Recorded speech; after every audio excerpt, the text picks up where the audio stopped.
ദൈവത്തിൻ്റെ പരിശുദ്ധമായ നാമം മഹത്വപ്പെടുമാറാകട്ടെ. ദൈനംദിന അപ്പം എന്ന അനുദിന വചനചിന്തയിലേക്ക് ഏവർക്കും സ്വാഗതം.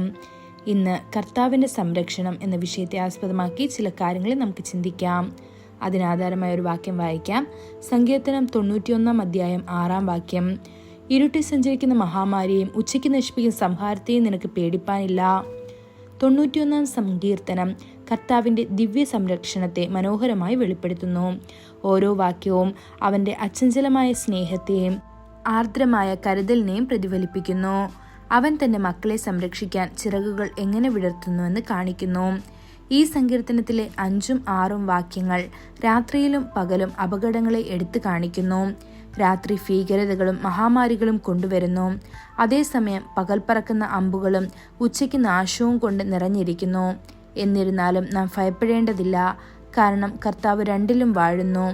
ദൈവം പകലിനെ അധ്വാനത്തിനും രാത്രിയെ വിശ്രമത്തിനും നിയമിച്ചത് ഉൽപ്പത്തി പുസ്തകം 1 അധ്യായം 5 വാക്യത്തിൽ നമുക്ക് കാണാം. പകൽ പ്രകാശിക്കാൻ സൂര്യനെയും രാത്രി വെളിച്ചം നൽകാൻ ചന്ദ്രനെയും നക്ഷത്രങ്ങളെയും അവൻ നിയമിച്ചു. സമൃദ്ധി തേടി യാക്കോബ് തന്റെ കുടുംബത്തിനും സമൂഹത്തിനും ആട്ടിൻകൂട്ടത്തിനും വേണ്ടി നിരന്തരം പ്രവർത്തിച്ചു. പിന്നീട് അദ്ദേഹം ഓർത്തു, ഞാനിതാ പകൽ വരൾച്ച എന്നെ വിഴുങ്ങി, രാത്രിയിൽ മഞ്ഞ് എന്നെ വിഴുങ്ങി, എൻ്റെ കണ്ണുകളിൽ നിന്ന് ഉറക്കം പോയി എന്ന്. ഇത് ഉൽപ്പത്തി പുസ്തകം 31 അധ്യായം 40 വാക്യത്തിൽ കാണാൻ സാധിക്കുന്നു. എന്നിരുന്നാലും എല്ലാ പരീക്ഷണങ്ങളിലൂടെയും കർത്താവ് അവനെ താങ്ങി. അവൻ തൻ്റെ പിതാവിൻ്റെ വീട്ടിലേക്ക് മടങ്ങുമ്പോൾ അവൻ ശക്തിയും സന്തോഷവും നൽകി. യാക്കോബിനെ സംരക്ഷിച്ച അതേ ദൈവം നിങ്ങളെയും സംരക്ഷിക്കും. യോശുവ യുദ്ധകളത്തിൽ പോരാടിയപ്പോൾ ഇരുട്ട് വിഴുങ്ങാൻ തുടങ്ങി. അവൻ്റെ വിജയം നിർത്തുമെന്ന് ഭീഷണിപ്പെടുത്തി. എന്നാൽ അവൻ അത്യുന്നതന്റെ പക്ഷത്ത് നിന്നതിനാൽ അവൻ സൂര്യനോടും ചന്ദ്രനോടും ധൈര്യത്തോടെ കൽപ്പിച്ചു, സൂര്യനെ ഗിബെയോനിലും ചന്ദ്രനെ അയ്ലോൻ താഴ്വരയിലും നിശ്ചലമായി നിൽക്കുക എന്ന്. ഇത് യോശുവ 10 അധ്യായം 12 വാക്യത്തിൽ കാണാൻ സാധിക്കും. അവർ അനുസരിച്ചു. കർത്താവ് അവന് വലിയൊരു വിജയം നൽകി. നമ്മുടെ ദൈവം പകലിൻ്റെ വെളിച്ചത്തിലും രാത്രിയുടെ ആഴത്തിലും പരമാധികാരിയാണ്. അവൻ നമുക്കെതിരെ ഉയരുന്ന ശത്രുക്കളെ ദൃശ്യവും അദൃശ്യവുമായ പരാജയപ്പെടുത്തുന്നു.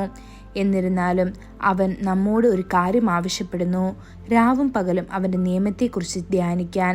ഇത് 1 സങ്കീർത്തനം 2 വാക്യത്തിൽ കാണാൻ സാധിക്കും. ആകാശം പോലും അവൻ്റെ മഹത്വം പ്രഖ്യാപിക്കുന്നു. സങ്കീർത്തനക്കാരൻ പ്രഖ്യാപിക്കുന്നത് പോലെ ആകാശം ദൈവത്തിൻ്റെ മഹത്വത്തെ വർണ്ണിക്കുന്നു. ആകാശവിധാനം അവൻ്റെ കൈവേലയെ പ്രസിദ്ധമാക്കുന്നു. പകൽ പകലിന് വാക്കുപൊഴിക്കുന്നു, രാത്രി രാത്രിക്ക് അറിവ് വെളിപ്പെടുത്തുന്നു എന്ന്. ഇത് സങ്കീർത്തനം 19 അധ്യായം 1-2 വാക്യങ്ങളിൽ കാണാൻ സാധിക്കുന്നു. ദൈവമക്കളെ, കർത്താവ് നിങ്ങളോട് കൂടെയുണ്ട്. അതിനാൽ നിങ്ങൾ ഭയപ്പെടേണ്ടതില്ല. ഈ വചനങ്ങളാൽ ദൈവം നമ്മെ ഓരോരുത്തരെയും അനുഗ്രഹിക്കുമാറാകട്ടെ. കൂടുതൽ ധ്യാനത്തിനുള്ള വാക്യം സദൃശവാക്യങ്ങൾ 3 അധ്യായം 24 വാക്യം. നീ കിടപ്പാൻ പോകുമ്പോൾ നിനക്ക് പേടിയുണ്ടാകുകയില്ല, കിടക്കുമ്പോൾ നിന്റെ ഉറക്കം സുഖകരമായിരിക്കും. ഇന്നത്തെ ബൈബിൾ വായന രാവിലെ ആവർത്തന പുസ്തകം 1-2 അധ്യായങ്ങൾ, വൈകുന്നേരം മർക്കോസ് 10 അധ്യായം 1 മുതൽ 31 വരെയുള്ള വാക്യങ്ങൾ. ആമേൻ.